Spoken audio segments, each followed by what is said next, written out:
Bet Aderech, Casa del Camino, presenta en esta conferencia a Rab Mijael Ávila.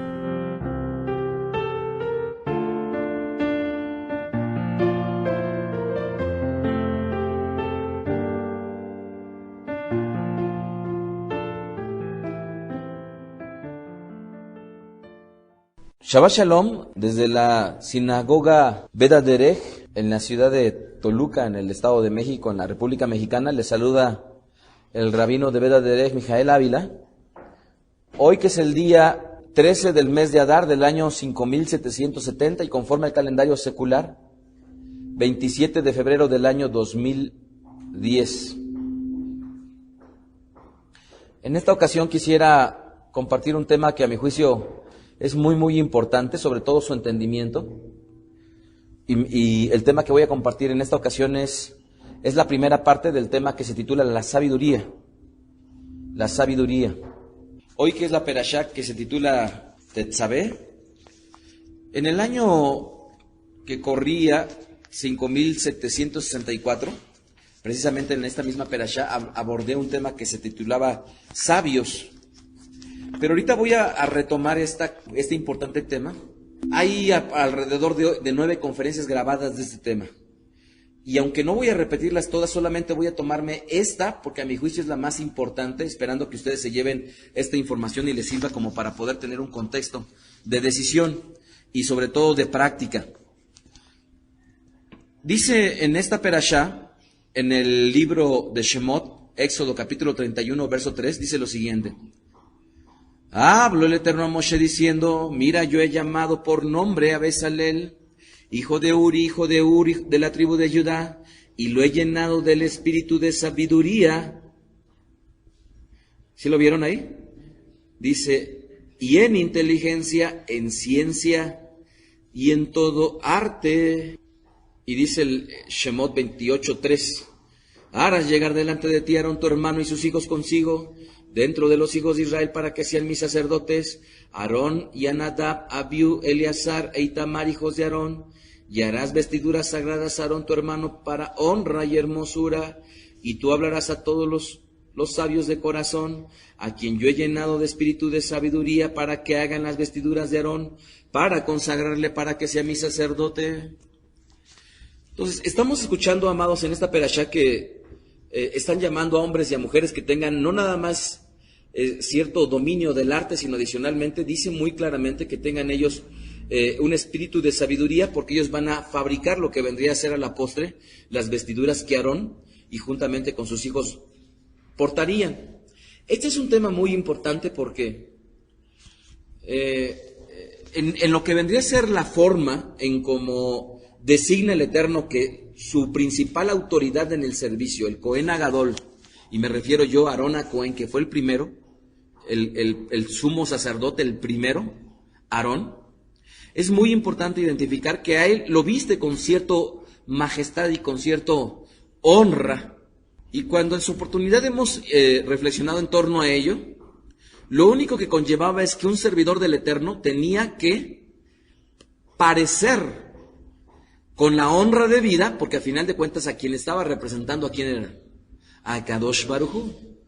Ahora, si esta idea nos las llevamos nosotros a cada una de nuestras áreas, y particularmente a la forma de vestir, amados, nosotros tendríamos que ser un representante del Eterno ante aquella gente que no nos conoce. Y si bien es cierto, no somos un Cohen Agadol, a final de cuentas sí lo representamos en la medida que nos estamos sustentando como Benei Israel, como hijos de Israel.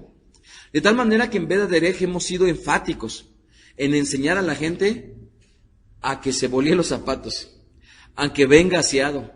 No ha sido una la persona, sino han sido muchas a las cuales hemos tenido que acudir y decirle, por favor, arréglate esto, ponte esto, no vengas con esto, porque estamos convencidos, amados, que nuestra apariencia es la primera que demuestra, a final de cuentas, de quiénes somos representantes.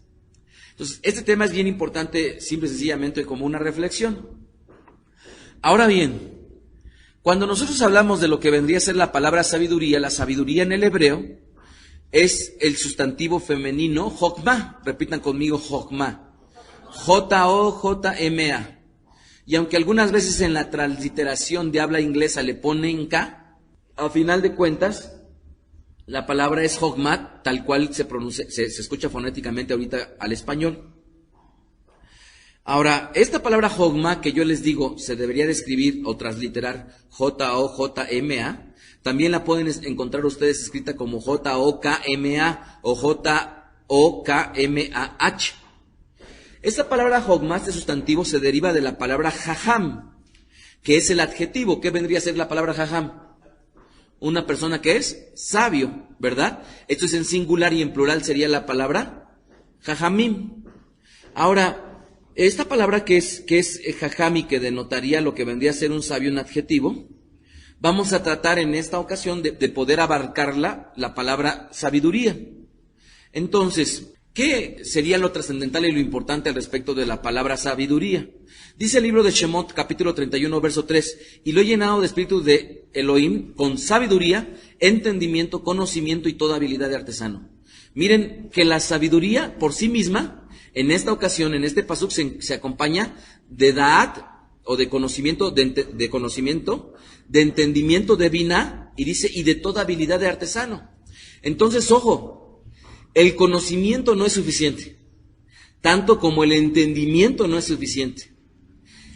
Necesitamos conocer, entender y llevar todo ello a lo que vendría a ser la sabiduría, y es lo que voy a tratar de explicar en esta conferencia, que no voy a tratar toda la serie, sino nada más va a ser como un aperitivo para que ustedes puedan adquirirla, pero lo más importante es que son temas que ustedes tienen que dominar porque son de trascendental importancia para nuestra vida. ¿Qué es la sabiduría en el mundo? La sabiduría, según de acuerdo al diccionario de la Real Academia Española, la sabiduría es el grado más alto de conocimiento. Otra vez, es el grado más alto de conocimiento. De tal manera que una persona sabia, en cualquiera de las materias que pueda tener, si se llama, es un escritor, un literato, o es una persona que se dedica a la ciencia, a final de cuentas, el mundo le llama la sabiduría a un alto conocimiento.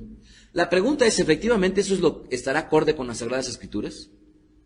Segunda acepción del diccionario, es un conocimiento profundo en ciencias, letras o artes. Ahora, nuevamente pregunto, ¿este será el concepto que maneje las Sagradas Escrituras? Y aquí tengo nuevamente que remitirme. A final de cuentas, a lo largo de las Sagradas Escrituras, el Eterno utiliza las palabras, y esas palabras en su contexto nos van a ayudar a definir qué es lo que el Eterno usa para efecto de poder describir una palabra. De tal manera que para poder llegar nosotros a la definición de la palabra sabiduría, pues bueno, hay gente que acude a libros judíos, hay gente que acude a libros seculares, hay gente que acude a las Sagradas Escrituras, pero es definitivo que el concepto, a final de cuentas, lo tiene contenido solamente las Sagradas Escrituras, Ketubei Kodesh, en su contexto. Y para poder definirla no basta con un versículo, ni con 2, ni con 3, ni con 4.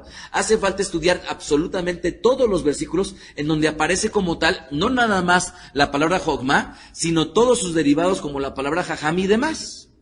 De tal manera que es importante definir lo que viene a ser la palabra sabiduría a partir de lo que nos enseñan las Sagradas Escrituras. Fíjense bien, voy a hablar algunas características de esto. Primera característica o inciso A, la Jogma proviene del corazón.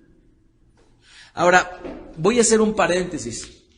La gente cuando habla del corazón dice, es que te amo con todo mi corazón. Y si bien es cierto, escrituralmente, no estaría mal usar esa frase, sí está mal usarla en el sentido de lo que hace la gente. Básicamente, cuando el mundo le habla que ama con todo su corazón, se está refiriendo que todos sus sentimientos están siendo puestos a.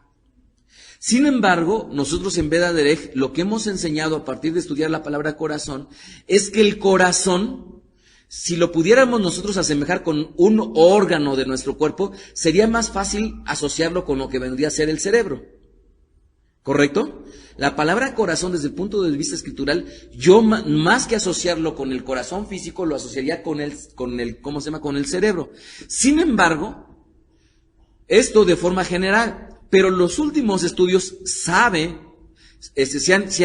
llegado a concluir que el mismo corazón tiene un cerebro, y que el estómago tiene un cerebro, y que todas las células de nuestro cuerpo tienen unas partes minúsculas dentro de sus propios, partículas, las cuales son un repositorio de información. Entonces yo pudiera decir que el corazón en estricto sentido es todo aquello órgano humano que tiene en sí mismo guardado un conocimiento. ¿Correcto? Entonces no me remito al cerebro, no me remito al corazón, no me remito al estómago que tienen, literalmente neuronas, sino me remito a toda aquella parte de nuestro organismo que almacena información y conocimiento. Y en otras ocasiones les he dicho que los estudios científicos en donde a una persona le trasplantan un órgano a la otra persona receptora del órgano empieza, curiosamente, a experimentar gustos o características que le fueron propias a la persona que donó el órgano. De tal manera que el órgano en sí mismo tiene en sus células conocimiento, y ese conocimiento pudiera yo atreverme a decir que forma parte de lo que vendría a ser el corazón. Resumiendo, el corazón del hombre, a final de cuentas, ahí ¿qué es lo que se almacena? Se almacena el conocimiento. Pero ¿qué clase de conocimiento? La gente que no conoce del Eterno se va a almacenar ahí toda la educación que le dan sus padres, todos los valores que le transmiten sus padres o la sociedad o la escuela, y adicionalmente todo el conocimiento que toma tanto secular como académicamente, como que recibe a través de los medios de comunicación. Esto es lo que reside en el corazón. De tal manera que para que una persona tome acción, a final de cuentas, toda acción se va en estricto sentido a basar a partir de un conocimiento. Si yo le preguntara a Tamar, cuando haces frijoles, le pones, epazote. Y ella va a decir, sí, me gusta ponerle epazote.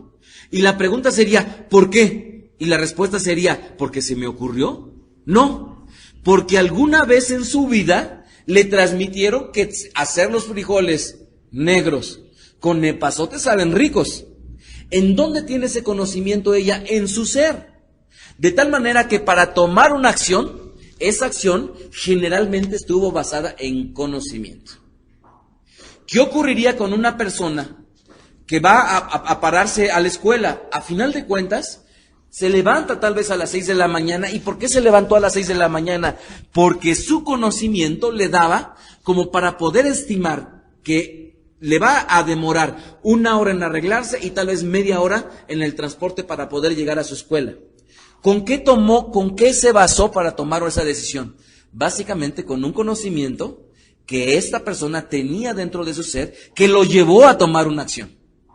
Esto, amados, es básico y es importantísimo que lo entendamos así y que no asociemos como asocia el mundo el corazón con los sentimientos.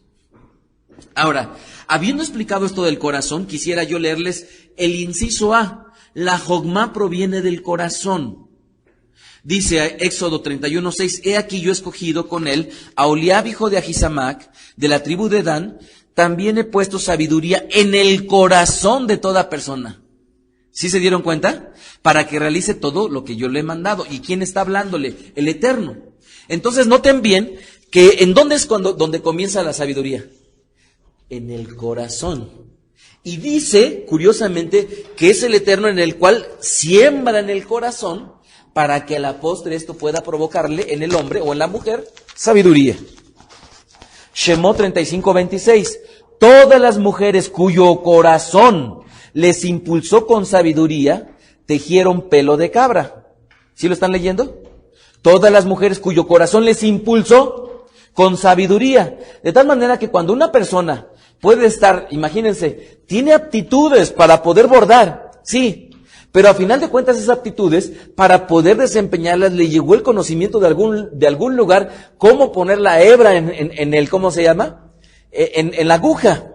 Cómo poder tomarla con la mano y cómo poder empezar a bordar. Porque a final de cuentas, no obstante, las cualidades o los atributos que tenga en creatividad para poder hacer algo, a final de cuentas, todo eso tuvo una base y esa base fue el conocimiento. ¿Qué más tenemos al respecto de esto? Shemot 35:35. los he llenado con sabiduría de corazón para realizar toda obra de artesano. ¿En dónde los llenó el Eterno? En el corazón primero.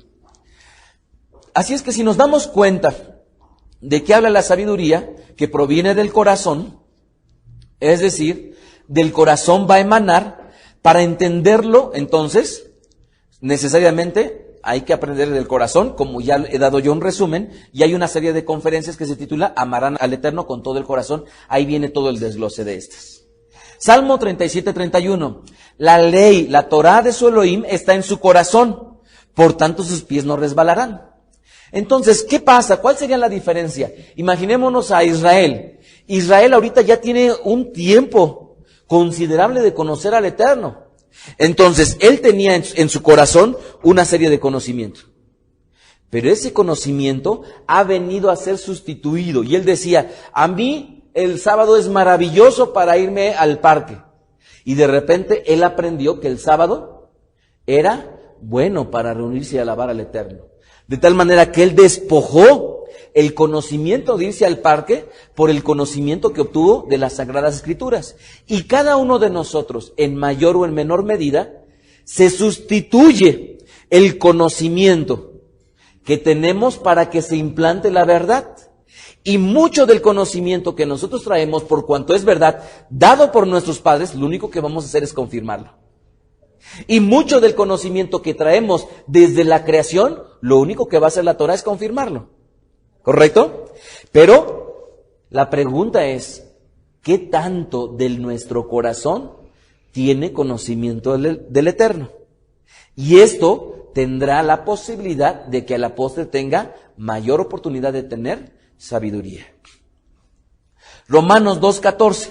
Porque cuando los gentiles que no tienen ley, no tienen Torah, hacen por naturaleza lo que es de la Torah, estos, aunque no tengan Torah, son Torah para sí mismos. ¿Qué quiere decir esto? Que los gentiles, tanto como los que somos hijos del Eterno, tenemos un corazón, y ese corazón es el conocimiento y es el que, a la postre, es la base de nuestras acciones.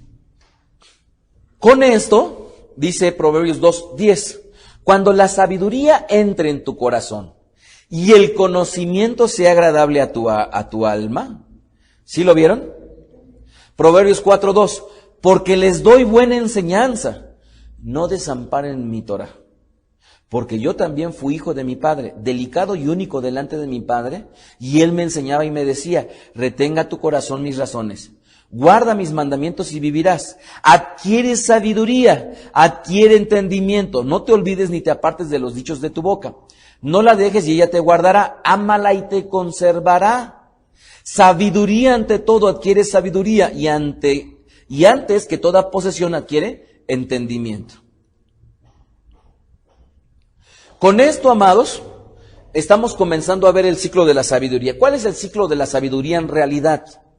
El ciclo de la sabiduría comenzaría con el Eterno, ¿están ustedes de acuerdo? Porque Él es el que dice que pone dentro del corazón. Entonces, el conocimiento del Eterno es la primer parte del ciclo de la sabiduría. ¿Qué es lo que sigue después del Eterno? Y su conocimiento y su Torah. Obviamente, lo que vendría a ser el corazón del hombre, ¿estamos de acuerdo?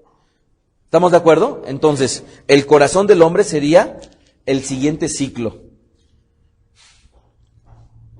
Entonces, en el Eterno está su voluntad de su Torah, y su Torah va a ser sembrada en el corazón del hombre. Fíjense bien lo que dice Proverbios 2:6. Porque el Eterno da la sabiduría. Entonces, ¿cómo comenzó la sabiduría? Con el Eterno, ¿verdad? Pero el Eterno, ¿cómo la manifiesta al hombre? A través de su Torah. ¿Y en dónde se siembra su Torah? En el corazón. Salmos 19:7, la ley del Eterno es perfecto, restaura el alma, y el testimonio de Hashem es fiel, hace sabio al ingenuo. Entonces, espero haberme explicado hasta aquí, que está hasta cierto punto muy claro.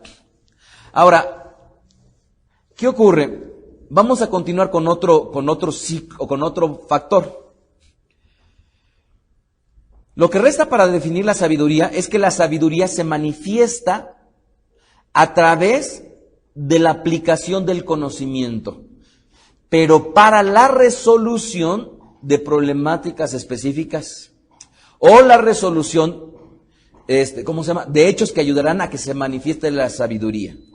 Nuevamente, ¿qué es lo que hace falta para la sabiduría y en qué se diferencia la sabiduría del mundo? La sabiduría del mundo dice el conocimiento más alto en artes, en ciencia y demás.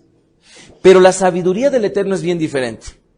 Nosotros tenemos a un Shelomó que tiene un conocimiento y la pregunta es, a final de cuentas, a su edad, Shelomó aprende de Torah, escucha conferencias, aprende del conocimiento del Eterno.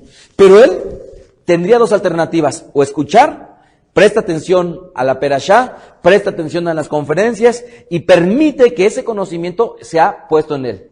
Porque ojo, el venir y escuchar tanto la perashá como las conferencias, en la parábola del sembrador, ¿se acuerdan ustedes? Que se siembra la palabra, pero puede llegar el maligno y robarla.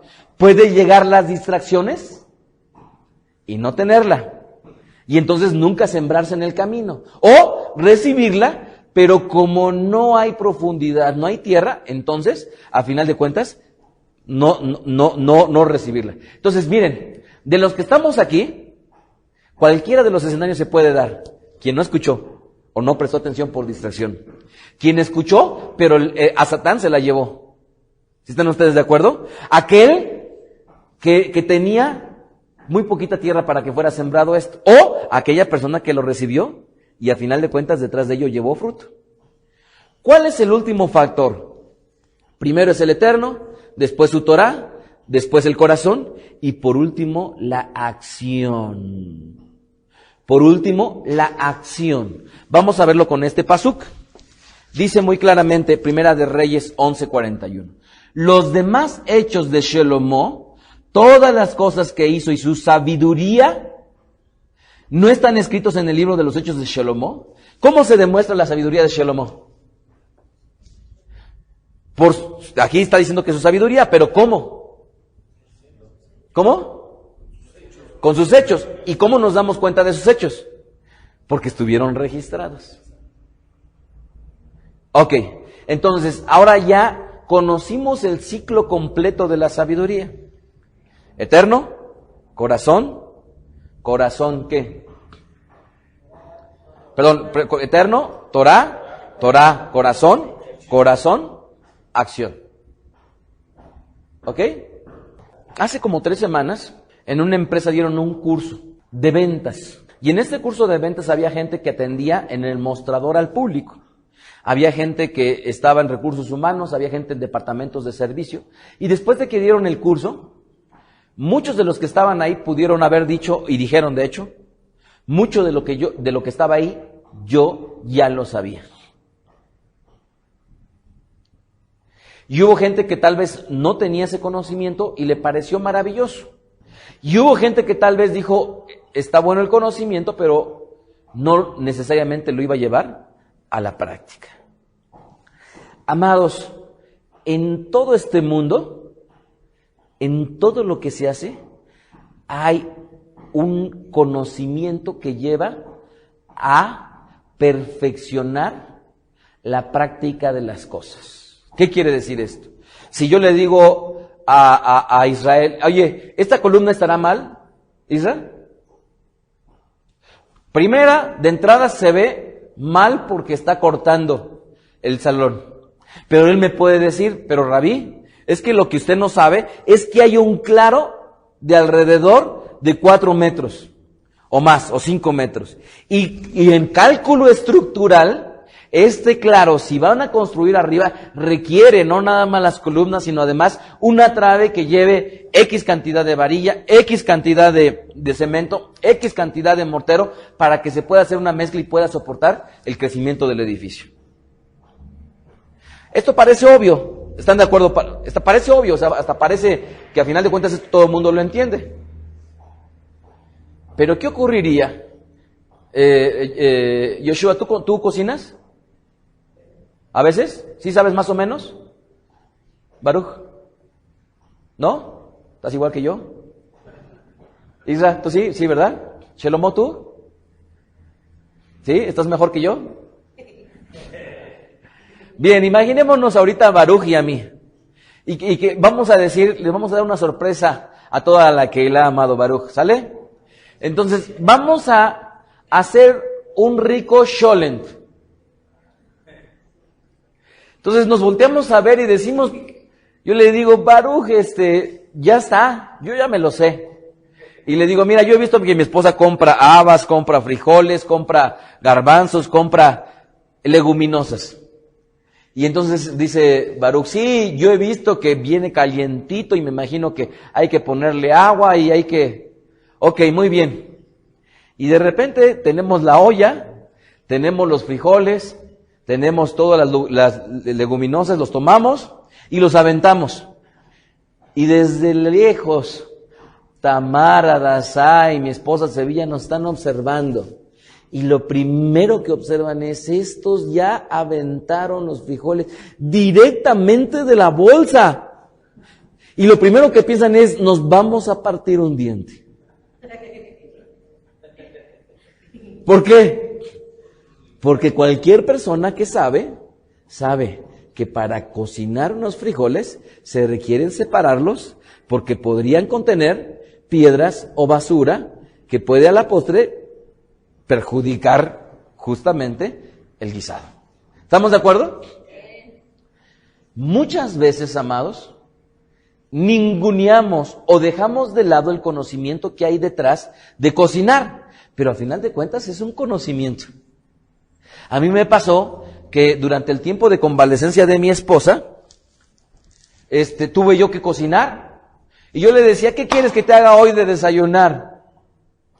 ¿Qué te parece si te hago huevo con tortillas que nos encantan a nosotros? Y yo decía, voy a mejorar la receta, y agarraba las cebollas, las hacía grandes, las ponía y de repente me quedaban las cebollas bien aguadas y obviamente en el platillo ya no se sabían bien. Pero lo que yo necesitaba era conocimiento. Ahora, amados, Shlomo, en todos los aspectos de la vida, para llevarlos de la mejor manera se requiere conocimiento. ¿Qué ocurriría? ¿Alguno de ustedes ha alguna vez servido o trabajado sirviendo como mesero? Y muchas veces uno se sienta a comer en un restaurante y llega la persona y ¡pum!, avienta el plato.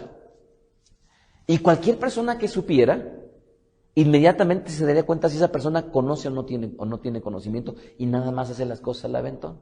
Y pudiera decir, esta persona se equivocó, porque si metió el platillo que voy a comer ahorita lo tiene que meter del lado derecho. Ah, pero si viene y lo saca del lado derecho se equivocó también, porque lo tiene que sacar del lado izquierdo. Porque para servir a las mesas se requiere conocimiento.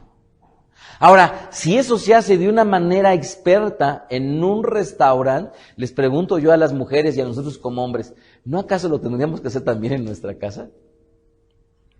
Ahora, ya no vayamos más lejos. ¿Cómo se pide en una mesa?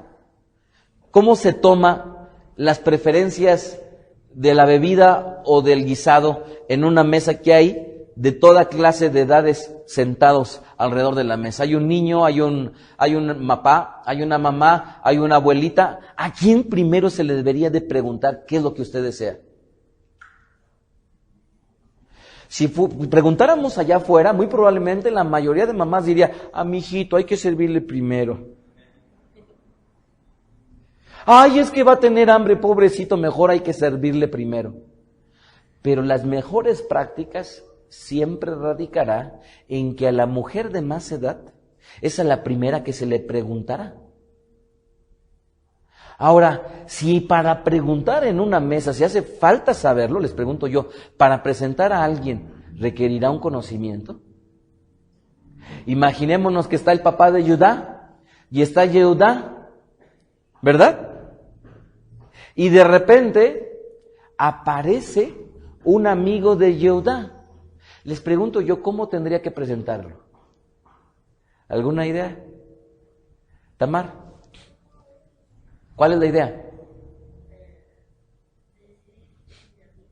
¿Este es mi amigo? Ajá. ¿Alguna otra idea, Tamar? ¿Sí? Yehudá está con su papá y está con un amigo. ¿Cuál es la forma correcta? ¿Mande? Ajá. El más bajo. Le dices al amigo, Carlos, ¿este es mi papá? La reflexión de Isra fue la correcta. Sin embargo, la aplicación era al revés. Esto es, al de más alto honor se voltea uno y le dice, papá, este es mi amigo Carlos. ¿Qué ocurriría en el trabajo con Baruch? Él funge como director de su empresa y está un empleado con él y de repente le van a presentar a un cliente. ¿Correcto? ¿Cuál sería la forma adecuada de presentar? Yo lo único que estoy trayendo a colación es algo que es importante. Que en cada cosa que uno desempeña hay formas adecuadas e importantes para efecto de poder hacerlas. He estado yo estudiando mucho, pero mucho al respecto de marketing, de publicidad. Y ahora creo yo que he avanzado mucho porque escucho un comercial de la radio o de la televisión o ojeo una revista y digo, este está mal, este está mal, este está mal, este está mal. Y puedo ya discernir cuándo está mal y cuándo está bien. Y puedo discernir que el trabajo que yo he hecho anterior lo he hecho mal, que es lo peor. Pero cada cosa tiene un conocimiento para su desempeño adecuado. Aquí, amados, hay algo que es fundamental. El conocimiento que tenemos de las Sagradas Escrituras, tenemos dos alternativas, o varias, como dice la parábola del sembrador. No prestarle atención. 2, que a Satán se la lleve. 3, que las distracciones o que la tierra infértil en nuestro corazón no haga uso de esa bendición. Y otra alternativa sería escuchar. Y ya que uno la tiene en el corazón, va a haber otras dos posibilidades, o hacerlo o no hacerlo. ¿Estamos de acuerdo? O hacerlo o no hacerlo. ¿Y cuántas veces hemos podido leer en las Sagradas Escrituras? Si tienes algo contra tu hermano, ve y habla solo. Y nosotros lo que pensamos, sí, eso es lo que dice. Pero yo creo que tengo que llamar al rabino. O yo creo que tengo que, mejor le dejo de hablar. O mejor, y siempre estamos pensando que nuestro punto de vista puede ser o más sabio o mejor que lo que en las Sagradas Escrituras está. Y es ahí en donde pone el dedo sobre la llaga Rabí Yeshua, en donde dice, porque no hagan lo que ellos hacen, pero sí hagan lo que ellos les dicen. ¿Sí estamos de acuerdo? Hagan lo que los parushim dicen. Lo que hemos venido, amados, el día de hoy y todos los demás Shabbatot y todas las oportunidades que tengamos de tener las Sagradas Escrituras, amados, hay una importante diferencia. ¿Cuál es? El llevar a la práctica las cosas. Pero siempre habrá algo. Ese algo que nos traiga cierto grado de incredulidad y de escepticismo. Recientemente yo platicaba con un varón de Beda Derech en Cuernavaca. Y él viene de vehículos. Y yo le decía, he estado yo viendo muchos vehículos y características. Y me he dado cuenta que de los vehículos y sus características, muchos de los vendedores no saben las características que deberían de saber. Y le digo, ¿qué es lo que tú piensas o te preocupas primero para ofrecerle a tu cliente? Y él me dice, Rabí, pues los coches, las características de los coches. Y yo le trataba de explicar y de transmitir una cosa, algo que he aprendido. Yo le decía, estás haciéndolo por el camino incorrecto. Ahora, cualquiera pudiera decirme, Rabí, está usted mal, Porque él lo que tiene que hacer es concentrarse en su vehículo, en sus vehículos para vender. Y así yo también pensaba. Pero después de adquirir conocimiento me di cuenta que el enfoque tendría que ser diferente. Y le trataba yo de transmitir, yo le decía, ¿cuál es el vehículo más barato que vendes? El Gol. Bueno, tú puedes entrar a los archivos de toda la gente que ha comprado Gol. Pues sí. Bueno, te voy a dejar de tarea que vayas e investigues cuál es la edad promedio de la gente que compra un Gol. Y si tú me dices que la edad promedio de la gente está entre el rango entre 25 y 30 años, tú ya tienes un segmento de personas a las cuales ya tienes ahora identificada, pero lo más importante es que tienes que aprender a conocerlas. ¿Y cómo vas a aprender a conocer entre la gente que está entre 25 y 30 años? Bueno, pues una parte de ellos ya terminó su carrera universitaria. Otra parte tal vez no, pero está de lleno laborando. ¿Estamos de acuerdo? Ambos tienen en común que están comenzando con su vida laboral y están comenzando con sus ahorros y están queriendo su primer coche nuevo. ¿Estamos de acuerdo? Y si tú te das cuenta que es su primer coche nuevo, ¿qué ocurriría con una persona en este rango de edad que tiene un trabajo y que adicionalmente cuando tú le estás diciendo, yo tengo un vehículo para ti, especialmente para ti? Es un vehículo que la mayoría de gente como tú alcanza a cubrirlo con su salario. ¿Te imaginas tú viéndote en un coche nuevo, manejándolo? ¿Te imaginas tú la sensación de poder irte a México, ir y regresar, sin que tengas el temor de que se te va a descomponer? Ya deja tu coche de lado. Ahora vete por uno nuevo. Y empecé yo a darle ideas. Y él se quedó como yo me pude haber quedado si me lo hubieran platicado hace algún tiempo. ¿Por qué? Porque para poder vender algo, existe la parte profesional de olvidarnos de nuestro producto e enfocarnos en la necesidad que pueda tener el cliente. Ahora, ¿qué ocurrió? Él tiene dos alternativas. El rabí me dice, pero yo creo que está mal. Y es muy semejante hoy en las Sagradas Escrituras. Ahí dice, pero yo creo.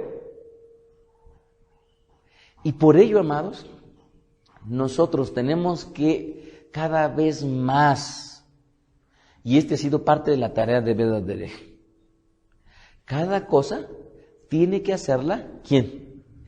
Aquella persona que tiene un conocimiento para desarrollarla. ¿Estamos de acuerdo? Porque no para todos es hacer absolutamente todos. Entonces, las características que la gente que esté al frente de Beda Derech debe de tener es observar las virtudes de las personas para que, como dice las Sagradas Escrituras, a partir de esas virtudes se conforme un cuerpo y ese cuerpo bien conformado pueda hacer lo que deba de hacer. Pero les pregunto yo, esto que puede parecer romántico, lo mismo ocurre para con nuestros hijos, amados.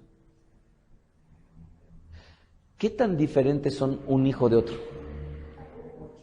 La pregunta es, ¿qué tanto identificamos que un hijo nos puede ser sumamente útil para lavar los trastes porque a él le gusta? Y otro hijo nos puede ser sumamente útil, tal vez para arreglar ¿cómo se llama la alacena cuando acabamos de ir al súper? Pero ¿qué hacemos nosotros? Como a mi primer hijo no le gustó, al siguiente tampoco lo voy a poner, y al que sigue tampoco lo voy a poner, y al que sigue tampoco lo voy a poner. ¿Por qué? Porque yo ya decidí que para eso no están mis hijos. Cuando en realidad dentro de la casa, hombres y mujeres tienen que colaborar. ¡Punto! En Beda Derech, todos tenemos que colaborar. ¡Punto! ¿Estamos de acuerdo? Porque cualquiera que no colabora, ¿cómo se le llama? Parásito. Porque está comiendo y se está sirviendo de los demás. Así es que yo no sé qué hayan aprendido el Shabbat pasado, ni el anterior, ni el anterior, ni el anterior. Pero si en el mejor de los casos algo se les ha quedado de los últimos, yo les invitaría, amados, a que tenemos dos alternativas: o alcanzar la sabiduría o no. Y la sabiduría comienza para nosotros con acercarnos al Eterno. Continúa con prestarle atención a su Torah y permitirle que se siembre en nuestro corazón. Pero no es posible que se quede ahí. La tenemos que llevar a la práctica. La tenemos que llevar a la práctica. Y si la llevamos a los esposos, en donde dice que tratemos a la mujer como un vaso frágil, o sea, nada más tengo de dos: o lo hago o no lo hago. Si para el varón está proveerle alimento a su mujer, proveerle vestido, tengo de dos: o lo hago o no lo hago. Si para la mujer está sujetarse a su marido, tengo de dos: o lo hago o no lo hago. Lo que sí sabemos es que el Eterno es sabio y nos ha dado las cosas que en su conocimiento nos augurarán que seamos sabios. ¿Cuántos de los de aquí hemos pasado por días o semanas o meses atrás en los cuales ha habido tristeza por uno, por varios días? Hoy hemos aprendido que cantamos y nos puede dar alegría. Hoy hemos aprendido que dando a los demás sí nos puede dar alegría. La siguiente vez que ocurra la tristeza tenemos de dos: no, pues ¿para qué lo hago? Si por mucho que haya dicho el rabí, yo no quiero ni levantarme de mi cama. Y se pasa la tarde, la noche, duerme,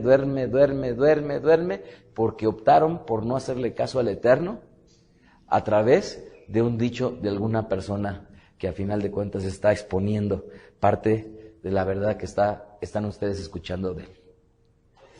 Así es que la reflexión de este día, amados, radica sencillamente en una cosa. Si hablamos de que construyan un puente, amados, si nosotros no sabemos de construir un puente, es necio que critiquemos que se va a hacer un puente. ¿O qué acaso somos o ingenieros civiles o tenemos alguna especialidad en urbanismo como para que tengamos la capacidad de criticar? No. Si hay alguien que es soltero y que critica a los hijos de su hija porque están siendo mal educados, amados, si tiene el conocimiento o no ha tenido la experiencia, está mal que lo haga. Pero no nada más nos vamos ahí, sino esto lo llevamos a todos los aspectos de la vida. Amados, muy bien nos vendría que nos abstuviéramos de la Lashon Hara, de la mala lengua, en la medida que somos ignorantes no de un tema, de muchísimos temas. Si acaso pudiéramos decir que dominamos uno o dos o tres temas, amados, ¿cuántos se nos escapan de la mano? Así es que reconozcamos que entre más sabemos, menos sabemos. Que entre más conocimiento, más ignorantes. Que entre más sepamos, más es nuestra obligación de llevar las cosas a la práctica. Espero, amados, que esto que parece tan rudimentario, tan pedestre, amados, no lo echemos en saco roto. Porque la aspiración que tendría para cada uno de ustedes es que cuando la gente diga, Beth Derech, diga, allá hay mujeres sabias, allá hay hombres sabios. Y eso solamente lo vamos a coincidir conociendo al Eterno, prestando atención a su Torah, llevándolo a nuestro corazón y llevándolo a la práctica. Desde la sinagoga Beth Derech en la ciudad de Toluca, se despide el rabino de Beth Derech, Mijael Ávila, deseándoles Shalom Ubraja. Escuchaste a Rab Mijael Ávila. Para conocer más de sus conferencias, visita la página betadrej.com. Síguenos en las redes sociales, YouTube, Facebook, Twitter. Búscanos como Mijael Ávila. Si deseas adquirir alguna conferencia o estudio particular, escríbenos al correo mijael@betadrej.com. Shalom Alejem.